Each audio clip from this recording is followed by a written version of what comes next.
All right. Hello, everyone. Welcome to our third episode of the 6570 Family Project podcast. And this one is all about what is happening to our future leaders. And before we get into that, I realized that I didn't tell you what you can expect in this podcast. So I'm going to be coming to you with information. I'm also going to be having some very special guests on here, some other parents on here speaking, and I'll also have some guest experts on here speaking sometimes. But today it is little old me. And remember, we are sitting on that front porch sipping some iced tea right now. And I want to have a serious conversation with you about our future leaders. And, I think about this year right now, I think about 10 years from now, 20 years from now, 30 years from now, those kids are being created. Those leaders are being created right now. And remember from our talk about core beliefs and what is cemented in during this 6570, this 6,570 days within this training ground that we have our high impact, high influence time period as parents. Those things are being tied down right now in your living room, which means that the world is going to be effectively touched by it later on, right?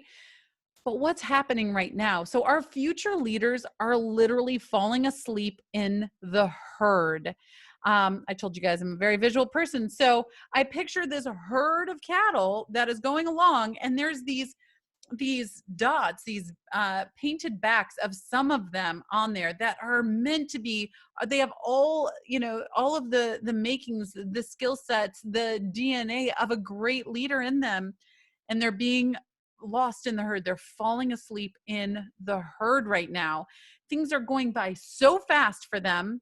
There isn't time to think about consequences. And I'm going to get into this in a minute. So think about it. Have you seen Pinocchio? All right. Even if you haven't, you chances are you've probably heard of the Donkey Boys, right? And in Pinocchio. And I'll give a couple of other examples if you guys have not seen Pinocchio, but maybe you have. But anyway, in Pinocchio, there's those boys that get lost on Pleasure Island, right? And what is that place? They go, it's this carnival, everything you could possibly want as a, 8, 10, 12, 14-year-old boy is in there. And you go in and it's just like pleasure, pleasure, entertainment, entertainment over and over and over again. And everything that you want is at your beck and call, and you don't have time to think about, is this right or not? Wait, am I missing my family? Wait, am I supposed to be here? Hold on a second. You don't even have time because there's a new whistle, a new gizmo, lights are going off, and it is crazy there. And they are constantly entertained, right? Percy Jackson, another movie. Anyone seen that one? Percy Jackson, The Lotus Motel, same type of deal. They go into this hotel, everybody loses all track of time because it is entertainment, entertainment, entertainment. Look at the flashy things, look at the big color lights, listen to the music that is going off everywhere and is, tantalizing for our ears. All the things. I was coaching one of my families a little while back, and I was talking to this young man, and he was about 10 years old. And I was talking, and I said, picture if you go into a mall. I had to define what a mall was because I'm not sure I'm not sure kids today know what malls are. Back in my day, we used to like go hang out at the mall, and it was a whole thing. And today they're like big empty places with some shoppers, but nothing like it used to be in the 80s, right? But anyway, so you're in a mall, so lots of stores, and there is a store on the left that is super glittery, shiny, carnival type music, fun music. The lights are everywhere, right? And then on the right, there's this store that is has some brown couches in it. It might have, a couple of sodas there, something that you could have, or some tea or what have you, our iced tea that we're sipping right now. And which one would you go to? And of course, he said, I would go into the one with all the lights and everything. I said, yes, exactly. That's the one that you would go into. And I'm glad that you recognize that. That would be the one I would go into at their age, probably too. These days, I'd probably go into the brown sofa, but at their age, I definitely would have. But what happens when you go in there? That's what's tricky. What happens when you go in there? So I am going to propose something to you right now and say that critical thinking is going extinct. Critical thinking is going extinct. So what is critical thinking? Critical thinking is this is geek speak here, but it is the objective analysis and evaluation of an issue, right? So you're analyzing an issue in order to form a judgment, right? So that is what critical thinking is. And it is imperative to have critical thinking in a modern functioning world. But weirdly enough, we're getting away from critical thinking when we need to be stepping more toward it, especially for our self leaders and our leaders that are going to become leaders of other people down the line. So there's that word in there, right? Judgment. That word is really condemned today, but it's also vital, imperative, needed every single day. I mean, we make judgment calls every single day. In fact, there is a document, if you guys haven't gone to the vault yet, on my website, there is a gift, my heart to yours, my family to yours, called the Family Success Vault.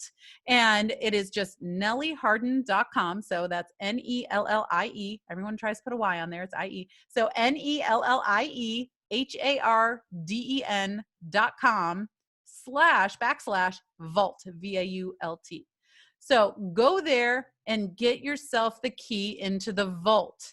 And inside of the vault, you're going to find a document that is called it's something like how to judge without being judgmental, or how to teach your kids how to judge without being judgmental.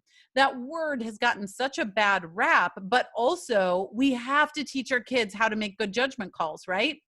And so it's really important when I'm looking at critical thinking, and I was looking up the definition of that, to understand, wait a second, we need to think about and analyze and evaluate an issue so we can form a judgment.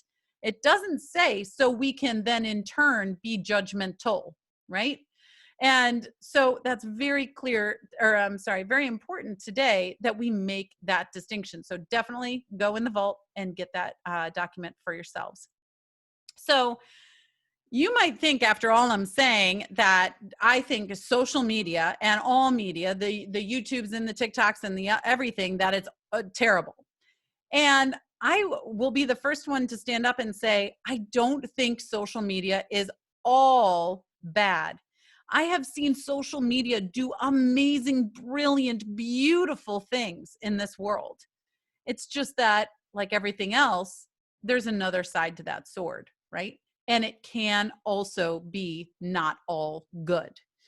And when we send our kids into these Lotus Motels, or where the Pinocchio boys went, I don't know what it was called, but into the world of social media, and even if your kids, side note, even if your kids are not on social media, they're still on social media because their friends are on social media. Their school is on social media. Their dance studio, their baseball team, all the things are on social media. So you could try to stay away from it if you can, and definitely put up some boundaries to that, which we'll talk about in a minute. But you aren't going to be able to stay away from it completely easily anyway. I do know some people that do it, but I can't call them because they don't have a telephone. So you want to set up some boundaries there. The thing is, when we put them in those situations, they don't have the internal resources yet to go in and know what is good for them and what isn't. They don't. They're just like, oh, pretty. Oh, pretty. Oh, that's good. Yes, I want that, right? They get put into the donkey boys and, girls of the world. And there was a book that came out actually called Amusing Yourself to Death. Amusing Yourself to Death. It was by Neil Postman. And it was a book about what happens in politics and journalism, religion, education, when they all become subject to the demands of entertainment. Now, I think you and I would both agree today that all of those things, politics, journalism, education, religion, all those things are in some part on social media as a form of entertainment, on TV and all these things. You guys, that book was written in 1985. That book was written 35 years ago. So we've been on this road for a while. This isn't a new thing. Social media came about in about 2007 with the advent of Facebook and Twitter and all the things. But we've been on this road for a while. It was just a new pretty thing on that road is what social media was. And so what we don't want to do is just let our kids or ourselves, frankly, I see this in adults too, and been guilty of it once or twice. I will fully admit, right? We're on always a growth path. I will never be like to the end of my growth path. Neither will you, neither will anyone. It's always a path forward. But we can't just let them go and be loose in this playpen of sources that don't serve them, right? They don't actually think about things. They don't have, and they might even have pressure on them to do something or to not do something. And we're putting them in there before they have the skill set of discernment, before they have that self-led discipline and they can lead themselves. And you want them to be able to go into this environment, be able to do what they want to do and make some choices and come out. And our problem today is they're having a real rough time coming out, right? Coming out of the circus, so to speak. And then you're going to find yourself, because this happened to us, we walked in, my husband and I were astonished to see all four of our girls sitting around one tiny phone screen. This was a couple of years ago, watching soap get cut. Yes, there was this video of people cutting soap into squares and then cutting off the ends and just watching the soap get cut. And my husband and I just look at each other. We're like, what is happening right now? And these were all quote unquote satisfying videos. And it reminded me of the little aliens in Toy Story when they look up and they're like, the claw, right? I told you I did movie references. I hope you guys can all hang on to them. Love movie references. But anyway, yeah, the claw. And that's what these people, or my kids, they were like satisfying. And there was even this little jingle, if you will, that had them saying it like that, like satisfying, right?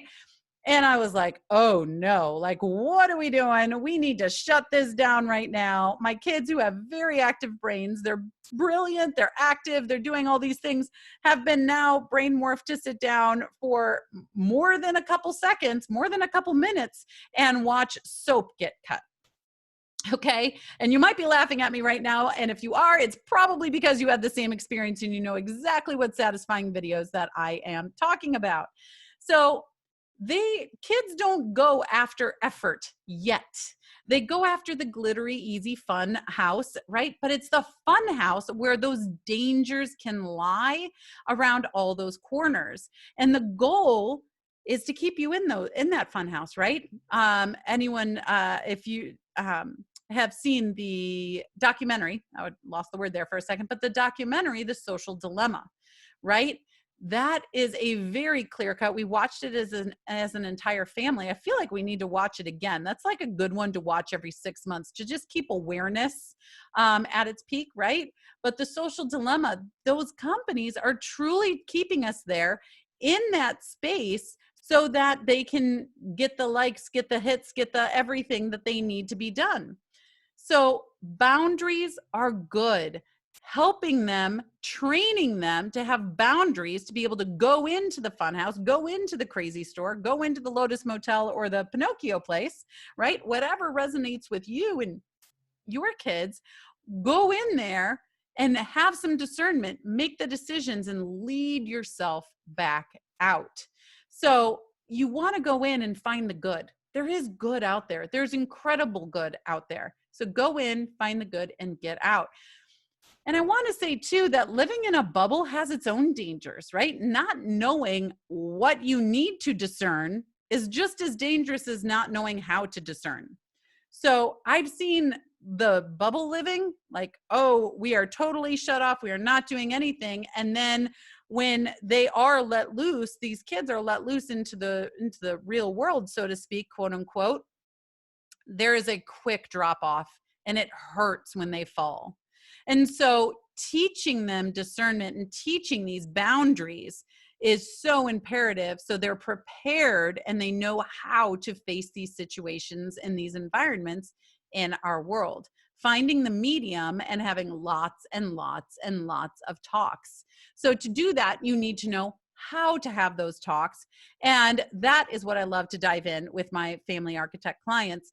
In fact, in that vault that I told you about, there is another document in there called the 16 Conversations to Have with Your Kid to Bring Awesome to Your Family, or something very similar to that. It's in the communication folder. So take a look at that. Those are great ones to have and just keep on hand, and just pull them out every once in a while. Your kids don't even need to know that you have them. Just pull out one of those questions every once in a while and have a conversation. Okay, guys, that is it for today. Happy day, happy building, and I will talk to you soon.